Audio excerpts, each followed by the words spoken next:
Hi folks, you join us here today in North London, in Wembley Park to be precise, for Petrolheadonism, a car show that seems to have everything. Supercars, classic cars, modified cars, custom cars. It's got the lot, hasn't it, Sam? It has, yes. It's also got, you probably recognise this orange beast here, which is on a plinth, I'm very proud to say. But yeah, there's an amazing amount of cars here. It really is well organised, some great cars. Interesting people. Yeah, absolutely. Lots of really famous YouTubers, unlike us too. Yeah. It's a good show. It is a good show. Come with us, we'll take you around, show you what we've seen over the weekend.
Hey everybody, we're here with Andy. Now Andy has got this stunning Murcielago behind us. So just tell us, Andy, what got you into buying a Murcielago, as if I don't know the answer Don't to get a this. big head again. It was you.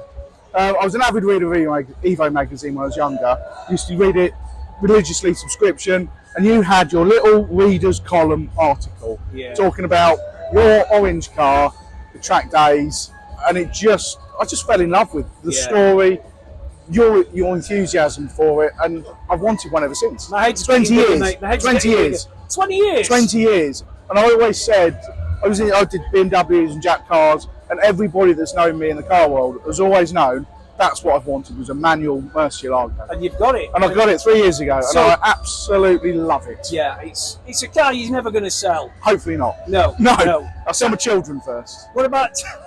They know that as well. Tell your missus that. What about the mileage? So you've done about, what, 24? 24? I got it on 19, and Yeah. coming here, it ticked over 24,000 miles. So Fair play. I'm trying not to be Silly. silly, you know, and I know I should use it more, Yeah.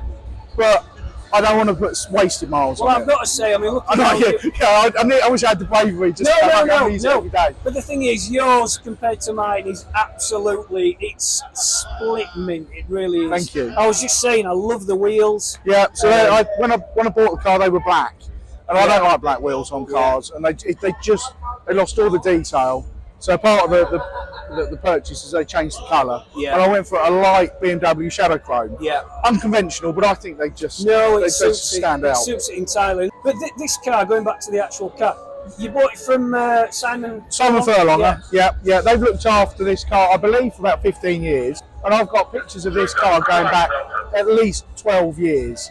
I knew the last two owners, and they've just loved it. They've cherished it. Yeah. It's had no expense spared in its And it's the its perfect life. shade of yellow. Because am I right in saying there's a couple of yellows that Yes. Lamborghini did? Yes. Or do. And this one's the, what's it called? Gallio Orion. Oh, Gallio Orion. If I do my Italian any justice, Yeah. it's the pearl yellow.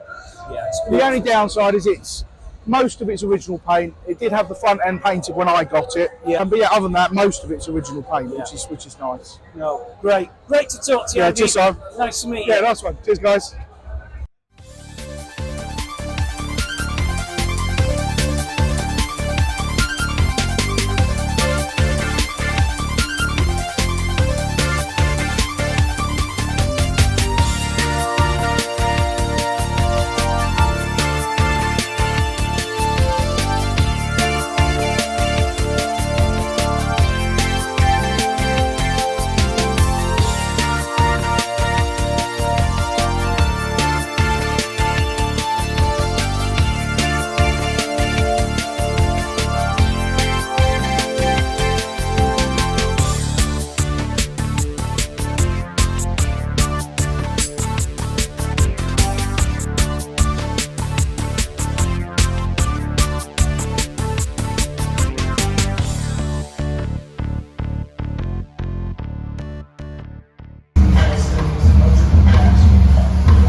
So we're with Connor. Now this guy has got a Lamborghini Urus that he's going all round. Just tell us what you're doing, Connor.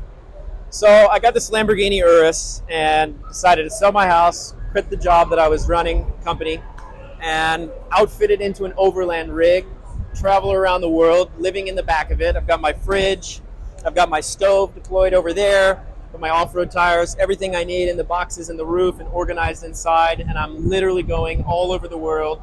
Europe now, as you can see, the bumper is removed. Currently redesigning that. We pulled it off to 3D scan it in Germany. Front bumper the same, but we pinned it back on for the show. And the idea is full steel custom bumper with all sorts of LED lights and hooks and things like that for off-roading. And I'm going to take it all around Europe, Asia. So you literally live in it? Yeah. Full time? Yeah, I camped in here the last 2 nights here at the show.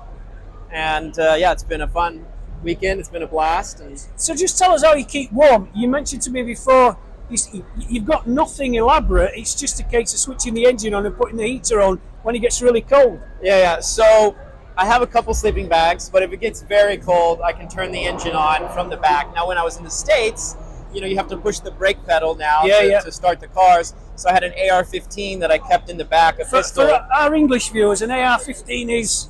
It's a gun. It's a gun. Yeah. And I would poke the brake pedal with that, flip the start switch, turn it on, and get the warmth.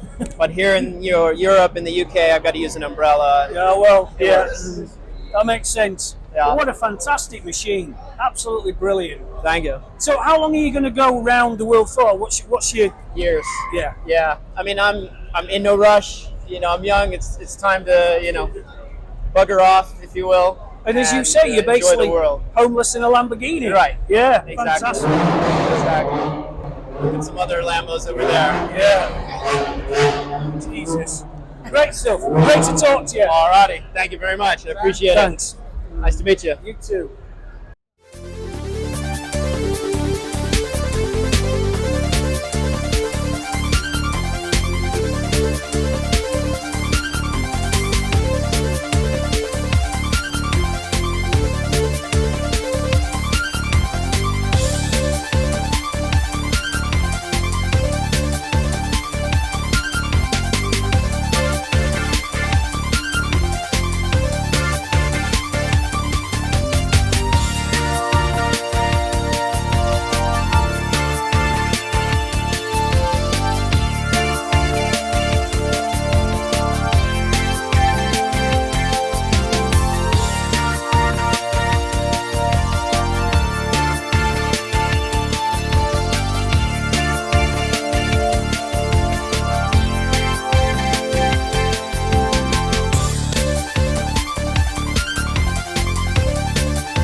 cry, don't you cry, get it into your head that this is goodbye. So there you have it, another episode of Drivers Keepers. We hope you enjoyed it, and we hope you saw something that you thought was interesting, maybe something you've never seen before. We've definitely seen stuff that we've never seen Certainly before. have. Yeah. See you next time. See you on the next one.